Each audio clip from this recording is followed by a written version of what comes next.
દાહોદના સંજેલી તાલુકામાં 13 વર્ષની સગીરા પર બળાત્કાર ગુજારાયો હોવાનો મામલો સામે આવ્યો છે, જેમાં સુભાષ સંગાડા મામાના ઘરે લઈ જવાનું કહીને 13 વર્ષની સગીરા પર દુષ્કર્મ ગુજાર્યો।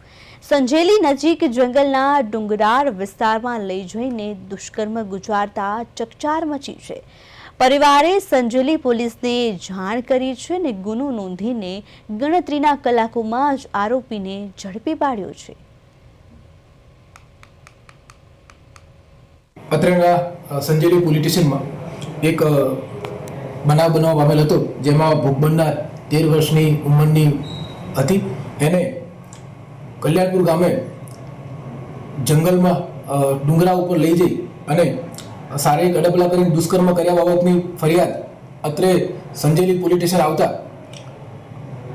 માનનીય પોલીસ અધિક્ષક શ્રી રવિરાજસિંહ જાડેજા સાહેબ તથા ઝાલોદ ડીવાયએસપી શ્રી ડી.આર. પટેલ સાહેબની સૂચનાઓ હેઠળ અત્રેના પોલીસ સ્ટેશન ખાતે અમે વિવિધ ટીમો બનાવી અને હ્યુમન ઇન્ટેલિજન્સની મદદથી ગણતરીના કલાકોમાં આરોપીને હસ્તગત કરી અને ધરપકડની કાર્યવાહી કરેલ છે અને આગળની તપાસ ચાલુ છે।